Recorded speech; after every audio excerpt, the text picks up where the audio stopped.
सबको जय मसीह की। आज हम वचन से कुछ बातें देखेंगे और हम सीखेंगे कि कैसे हम अपनी जीवन की गवाही लोगों के बीच में देते हैं। सरल सी बात है और यह हमें सीखनी भी चाहिए।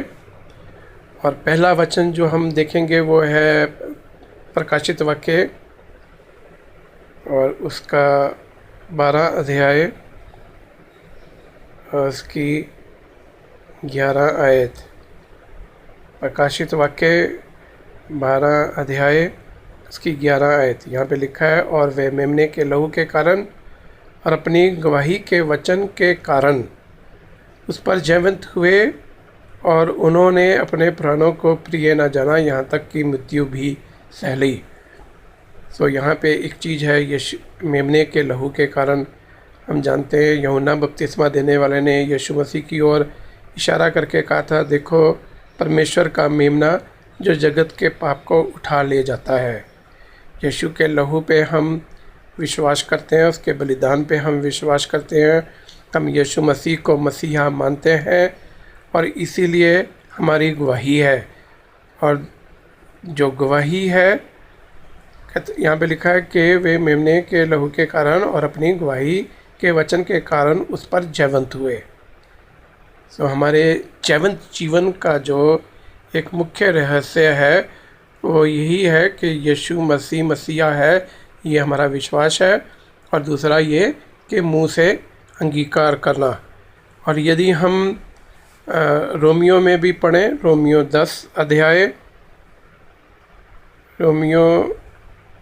10 अध्याय और उसकी 9 आयत में यदि हम पढ़ें तो यहाँ पर लिखा है कि यदि तू अपने मुंह से यीशु को प्रभु जानकर अंगीकार करे और अपने मन में विश्वास करे कि परमेश्वर ने उसे मरे हुए में से जिलाया, तो तू निश्चय उद्धार पाएगा। मुंह से अंगीकार करना। और सबसे बढ़िया तरीका है अपनी गवाही लोगों के बीच में देना। जब हम अपनी गवाही देते हैं तो हम विजयी जीवन की ओर आगे बढ़ते हैं। तो गवाही कैसे दी जानी चाहिए, इसमें सरल 3 बातें हैं। सबसे पहले, मेरा जीवन कैसा था। दूसरा, कैसे मैंने यीशु मसीह को मुक्तिदाता और प्रभु करके ग्रहण किया। और तीसरा ये कि अब मेरा जीवन कैसा है। तो इन 3 बातों को जब हम शेयर करते हैं तो इसमें हमें ध्यान देना होता है कि हम मेरा जीवन कैसा था, उसकी सारी डिटेल बताएं, ये ज़रूरी नहीं है। बस ये एक सिंपल तस्वीर देने की ज़रूरत होती है कि हाँ, मैं एक पापी इंसान था। और दूसरी बात जो है वो ये है कि यीशु मसीह को कैसे ग्रहण किया, किसने मुझे यीशु मसीह का प्रचार किया, या कौन सी बात से कौन सा वचन था, कौन सी बातें थीं जिन्होंने मुझे मेरी आंखें खोल दी और मेरे अंदर विश्वास उत्पन्न हो गया कि सचमुच यीशु मसीह मेरे जीवन का मुक्तिदाता है, और उसको प्रभु और मुक्ति करके हमने फिर ग्रहण किया। और तीसरी ये जो कि अब मेरा जीवन कैसा है। इन तीनों बातों में इस बात का ध्यान देना चाहिए कि सारी आदर महिमा जो है वो प्रभु को मिले। आदर महिमा प्रभु को मिले। बहुत दफ़ा हम गवाही देते हैं तो गवाही हम इस रीति से देते हैं जैसे हम अपने आप को ही महिमा दे रहे होते हैं, या फिर जिसने हमें प्रभु के बारे में बताया होता है हम उसको बहुत ज़्यादा फोकस कर देते हैं, उसको महिमा देने लग जाते हैं। लेकिन गवाही का जो सबसे बड़ा उद्देश्य होता है वो ये है कि मेरा जीवन बदल गया और यीशु मसीह पे मेरा विश्वास हो गया कि वो मसीहा है, और सारी आदर और महिमा यीशु मसीह को मिलनी चाहिए। ये हमारा मुख्य उद्देश्य होता है। और जैसे मेरे अपने जीवन के बारे में, मैं तो एक क्रिश्चियन परिवार में ही पैदा हुआ और बाइबल पढ़ना, चर्च जाना, और हमारे घर में जो है वो इस तरह का ही माहौल था। लेकिन चर्च जाता था, बाइबल पढ़ता था, कभी नहीं पढ़ता था।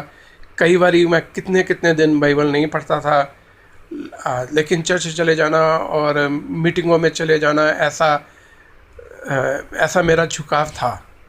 लेकिन इन सारी बातों के बावजूद भी मैं परमेश्वर को नहीं जानता था। मुझे मालूम ही नहीं था परमेश्वर है या नहीं है। कभी कहता था है परमेश्वर, कभी कहता था नहीं है। तो मतलब मेरा अपना व्यक्तिगत कोई भी अनुभव नहीं था कि परमेश्वर है या नहीं है। और फिर 19 और 20 साल की उम्र में आके मेरे जीवन में मुझे ऐसे लगने लग गया कि माता पिता का प्यार जो है वो सफिशिएंट नहीं है। ऐसे लगने लग गया पता नहीं मुझे प्यार करते हैं नहीं करते हैं। भाई बहनों का प्यार भी ऐसा ही है, मित्र यार दोस्तों का प्यार भी ऐसा ही है। तो सब कुछ बड़ा खोखला खोखला सा लगने लग गया और जीवन बड़ा अंधेरा सा लगने लग गया। और ऐसा मेरे जीवन में हुआ कि मुझे लगता था कि आज नहीं तो कल मर जाएंगे। यदि आज मर नहीं तो कल मर जाएंगे, तो क्यों नहीं आज ही मर जाओ। और ये जीवन तो बेकार है, कोई फ़ायदा नहीं, कोई किसी से प्यार नहीं करता। और मेरा व्यक्तिगत जो जीवन था वैसे मैं पूरी कोशिश करता था झूठ ना बोलूं, किसी को गाली ना दूं, किसी से लड़ाई झगड़े ना करूं और किसी प्रकार की गंदी आदत में मैं नहीं था। और मैं अपने आप को एक अच्छा इंसान तो समझता था। मुझे लोग भी कहते थे कि भी बड़ा अच्छा इंसान है। और मैं अपने आप को एक अच्छा इंसान समझता था। लेकिन इन सारी बातों के बावजूद भी परमेश्वर से अनजान था। लेकिन इन्हीं दिनों के बीच में एक दिन ऐसा हुआ कि किसी मीटिंग में मैं गया हुआ था। जैसे मैं कई बारी मीटिंगों में गया, किसी मीटिंग में गया हुआ था। उस मीटिंग में छोटे छोटे स्किट करके वो समझा रहे थे कि यीशु मसीह कौन है, यीशु मसीह किस उद्देश्य से जगत में आया, हम क्या हैं और हमारे जीवन में पाप है, हम मुक्ति कैसे पा सकते हैं। तो उन छोटे छोटे स्किट के द्वारा काफ़ी मेरी जैसे आंखें से खुल गई और मुझे बहुत कुछ समझ में आने लग गया। और फिर मीटिंग के बाद मेरे मन में इच्छा हुई कि एक व्यक्ति को किसी को मैं जाके मिलूं। तो उनकी टीम के एक व्यक्ति से जाके मैं मिला, मैंने कुछ बातें की उसके साथ। तो उसने मुझे कहा कि मैं बहुत बिज़ी हूँ, लेकिन संक्षेप में बड़े शॉर्ट में आपको मैं कुछ बातें बताता हूँ। उसने पहली बात मुझे कही कि हम पापी हैं। उसने कहा मैं भी एक पापी इंसान हूँ। उसने मेरी तरफ उंगली इशारा करके कहा कि आप भी पापी हो, क्योंकि वचन में लिखा है रोमियो 3 और उसकी 23 में सब ने पाप किया और सब परमेश्वर की महिमा से रहित है। फिर उसने दूसरी बात मुझे कही कि परमेश्वर ने हमसे प्यार किया है और वचन में जैसे लिखा है कि परमेश्वर ने जगत से इतना प्यार किया कि उसने अपना इकलौता पुत्र हमारे लिए दे दिया, ताकि जो कोई उस पर विश्वास करे वो नाश ना हो लेकिन अनंत जीवन पाए। और उसने मुझे समझाया कि यीशु मसीह इसीलिए दुनिया में आया, कुंवारी औरत से पैदा हुआ, क्रूस पर हमारे लिए बलिदान हुआ, मर गया, दफना दिया गया, लेकिन तीसरे दिन मुर्दों में से जी उठा। उसने मुझे पूछा कि आप विश्वास करते हो कि यीशु मसीह ने ये बलिदान दिया? मैंने कहा हाँ मैं विश्वास करता हूँ। फिर तीसरी बात उसने मुझे कही प्रकाशित वाक्य 3:20 के अनुसार। उसने कहा देख परमेश्वर तेरे द्वार पे खड़ा खटखटाता है, यदि तू उसका शब्द सुने और उसके लिए अपने हृदय को खोले तो वो तेरे अंदर आएगा, वो तेरे साथ भोजन करेगा और तू उसके साथ भोजन करेगा। इतनी 3 बातें मुझे बोलकर उसने कहा कि मैं आपको कल फिर मिलूँगा, फिर मैं आपको और समझाऊँगा। और उसने मेरे को कहा कि मैं अभी बिज़ी हूँ, मैं अभी और बातें नहीं कर सकता। तो मैं वहाँ से उन दिनों में मैं हॉस्टल में था, CMC लुधियाना फार्मेसी के लिए मैं वहाँ पे था। और मैं हॉस्टल में था तो मैं हॉस्टल वापस जा रहा था। तो रास्ते में मैं ये सोचता गया कि इतने समय से मुझे किसी ने कभी ये बातें नहीं समझाई कि मैं पापी इंसान हूँ और मुझे पापों से पश्चाताप करने की ज़रूरत है। और ना मुझे किसी ने ये बताया कि यीशु मसीह मेरे जीवन के अंदर नहीं है, बाहर है और वो मेरे जीवन में आना चाहता है। तो मेरे मन में ये बात, ये इच्छा, ये जिज्ञासा जागी कि आज रात सोने से पहले मैं परमेश्वर से प्रार्थना करूँगा।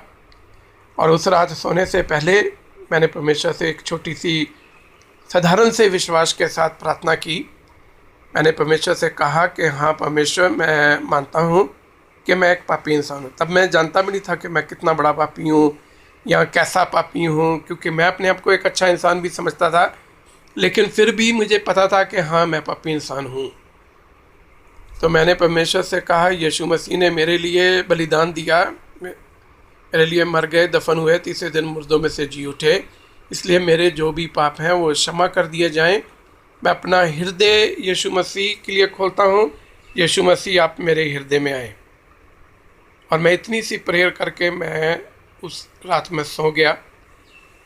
मेरे साथ कोई अजीब घटना नहीं घटी, लेकिन एक अजीब सी तसल्ली सी मुझे मिल गई और मैं अंदर ही अंदर बहुत खुश हो गया। और जब अगले दिन सुबह उठा तो मुझे एक तसल्ली सी थी, एक शांति सी मुझे उस समय तो समझ में नहीं आया था कि क्या मेरे साथ हुआ है। लेकिन जैसे जैसे मसीह जीवन में मैं आगे बढ़ता गया, वचन पढ़ने के द्वारा, प्रार्थना करने के द्वारा मुझे किसी ने हेल्प की कि कैसे क्वाइट टाइम करो, प्रतिदिन परमेश्वर के साथ समय व्यतीत करो और कैसे अपने जीवन में डेली कम से कम एक वचन जो है उसको अपने जीवन में लागू करो। और इस रीति से मैं परमेश्वर को जानने पहचानने लग गया। और जब मैं पीछे घूम के देखता हूँ तो मुझे ये बड़ी स्पष्टता से दिखाई देता है कि वो जो रात, जिस रात मैंने ये प्रार्थना करी थी, वो सचमुच मेरे जीवन की एक नई शुरुआत थी। मेरा उस रात मेरा सचमुच साधारण सी ये छोटी सी प्रार्थना के द्वारा मेरा उद्धार हुआ, मेरा नया जन्म हुआ, मेरा परमेश्वर के साथ मेल जोल हो गया और मेरे जीवन में जो अंधेरा था वो दूर हो गया। मेरे जीवन में जो एक कोई मेरे जीवन में खुशी नहीं थी, ऐसा लगता था कोई प्यार नहीं करता, तो मुझे ऐसा लगा जैसे मुझे जो प्यार है वो मिल गया और मुझे शांति मिली, मुझे बड़ा आनंद मिला। और इस रीति से मैं यीशु मसीह को मानने और यीशु मसीह के मार्गों में चलना शुरू हो गया। मेरे जीवन में कई सालों से जब से मैं प्रभु के पीछे चल रहा हूँ तो मैंने देखा कि कई अप्स एंड डाउन्स आए, उतराव चढ़ाव आए, मुश्किलें आई, परेशानियाँ आई, कठिनाइयाँ आई, क्योंकि संसार में हम रहते हैं, ये दुख का संसार है, इसमें मुश्किलें हैं, इसमें परेशानियाँ हैं, इसमें उतराव चढ़ाव है, इसमें आजमाइशें हैं। लेकिन मैंने देखा कि सारी बातों में परमेश्वर वफादार है। परमेश्वर हमारे प्रतिदिन के बोझों का उठाने वाला है, वो हमें शांति देता है और वो हमारी हर एक मुश्किल परेशानी समस्या में हमारा समाधान करता, हमारी हेल्प करता, हमारी मदद करता। और मैंने अपने जीवन में व्यक्तिगत तौर से देखा जैसे मेरे दाहिने हाथ से उसने मुझे थाम रखा है और वो मुझे संभाले रहता है अपने मार्गों में, अपने नाम के निमित्त वो मेरी अगुवाई करता है। और सचमुच अपनी आत्मा से, पवित्र आत्मा से वो मुझे प्रतिदिन भरता जाता है। रोज़ उसकी दया मुझ पर नहीं हो जाती है, उसके वायदे सच्चे हैं। जो उसने वायदा किया है कि ना मैं तुम्हें कभी छोड़ूंगा ना कभी त्यागूंगा, और उसका वायदा है कि देखो जगत के अंत तक मैं तुम्हारे साथ हूँ। प्रभु आप सबको आशीष दे, प्रभु आपको ब्लेस करे। Thank you.